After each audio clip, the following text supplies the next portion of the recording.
when the sacrifices that have been made to this point from businesses but personal lives, teaching kids at home and so on, and then to have to go back to that it's a huge strain. There are a lot of people that have been assiduously following the rules, doing so out of huge personal inconvenience, making sure they obey rules even when it doesn't feel like COVID-19 is still a threat. So I think you're right, that frustration will be a huge part. I'm picking up a lot as well that there is frustration with this. Yes, there is an inquiry by Daniel Andrews, of course. He's announced this inquiry into the hotel quarantine, but a refusal to sort of have some element of mea culpa to say, here was an error made, I'm the head of this government, and whether it's an apology or whatever it would be. He was asked there, do you apologise? He said, I'm sorry we're in this situation. I'm not trying to say that anyone can do this easily or perfectly. I didn't sit in a room and have to make a call on this. How many other different things were they deciding right at this time on how quarantine happens and so on? But the point is, it's happened in Victoria. It hasn't happened so far in other states. And hotel quarantine's been such a huge part of it. I think if he continues to try to push that off, it's going to hurt him politically. This is what a lot of people are seeing as a clear difference in Victoria. Yeah. And I just think that's something he should address from a political point of view. Now, I'm not saying it should dominate the headlines every single day, because we want to get on and sort this thing out. That's the most important thing right now for people in Victoria. But I just think that's an important part of what's happening right now. Well, that's a good way to try and stem the political damage, is to apologise. I mean, Peter Beattie made an art form of it. Michael Kroger, what are your thoughts on that? Because we have seen Daniel Andrews trying to, he sort of gave an apology of sorts. Maybe he's waiting for the inquiry and so on. But anecdotally, just talking to friends and loved ones, I mean, there is a lot of frustration that the ball was dropped on that. Yes, well, look, you're absolutely correct, and you're absolutely correct too. Now let's talk about the politics of this. The master, as you say, Peter Beattie. There was no one better in my lifetime in politics than getting empathy and sympathy from the community for critical mistakes that were made. And one of those, was, you remember, was in the family services area when he was Premier. And Beattie was the master at just saying, look, I apologise, there's been a stuff up, we're going to fix it and move forward. And I think in the modern era, that's the thing to do. People are not mugs. They know if things go wrong, then they go wrong for a reason.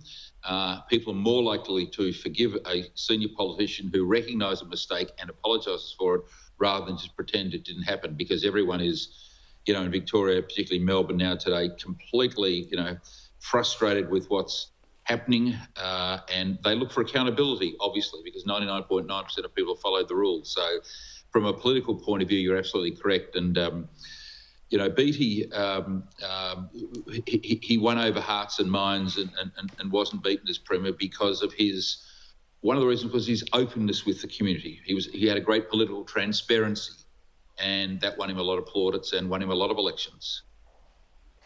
Yeah, and Stephen Conroy, no one's saying it's easy. I mean, this is a pandemic that has decimated nations. We are doing our best as a nation now to try and stop this being the weak spot, the point that allows the whole country to be engulfed. But, Daniel Andrews is the leader of the state, and there were problems with that. Should he just, be a bit more forceful in that concession, Stephen? Look, I think he's had a brilliant 9 months from the bushfires, where he was clearly in command. The most, brilliant performance by any of the premiers through the bushfires. I think up until the last few weeks, he's been again just shooting the lights out. But I think Tom's advice there is spot on. I think he needs to just look at the camera, which he does exceptionally well, and say, look, there's been a mistake. I think the problem that he's got politically with saying that, as soon as you admit there was a mistake, the question becomes, well, what are you going to do to make sure it's not going to happen again? And usually in a political world, that means someone's head has to roll. Now is probably not the right time to do that in terms of, the sort of change that people will argue for, but the media will straight away be demanding whose head's got to roll if a mistake was made. So this is why you get this process where it's incredibly frustrating. I mean, I think, the Ruby Princess, immediately an inquiry was called. The health minister is still in his job. And so I think it's a a way to avoid having to disrupt the internal process. The last thing you need right now is somebody having to try and pick up the reins. There's a lot of acquired knowledge, a lot of information at fingertips. You lose all of that if you have to move quickly just to satisfy a bloodlust. So now's not a good time to have to deal with that. But I think Tom's advice was good advice. Yeah, he needs to dial up the I'll just jump in. the empathy. It's a great example for sure. on the Ruby Princess. People saying that luck played no part. I mean, that could have. It was already a big impact on Australia. Yeah. It could have been clearly so much worse. Yeah. So there is a there, but for the grace of God element to that, and also with trying to lock down suburbs. This was the strategy that everybody had. National Cabinet had.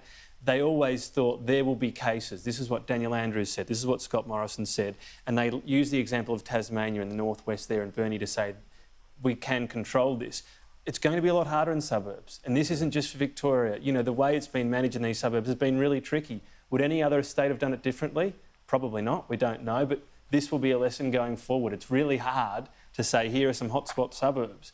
Would anyone have done it differently? We don't know, but they might do it differently next time. This has been the tricky part for Victoria, that they had to go first, if you like, in managing what the strategy is, suppression, not eradication. Indeed, and speaking of tricky, what about the final weeks of preparation for the Treasurer for his July statement, Tom? Because his July economic statement is also a review of JobKeeper, and it was diabolical before this erupted. Now it just compounds the economic damage that he's got to try and navigate a way through. All the forecasts just got worse. They're all being punched in there as significantly worse. Victoria's the second biggest economy in the nation. As Michael Kroger said, I suggest that a few of these things will be extended, you'd think, for Victoria. The other interesting aspect, I'll just add in, it is a fluid situation. My understanding is on Victorian MPs coming here. We've got sitting sessions coming up not too far away as well in August, and right now that would bleed into this 6-week period. So there were previously arrangements to go outside of that. If we've still got this many cases happening then, there'd have to be a real doubt about how many of those Victorian MPs will be coming here as well. That's a very, very good point. Tom Connell, Stephen Conroy, Michael Kroger, gentlemen, I appreciate your time. Another big day in news.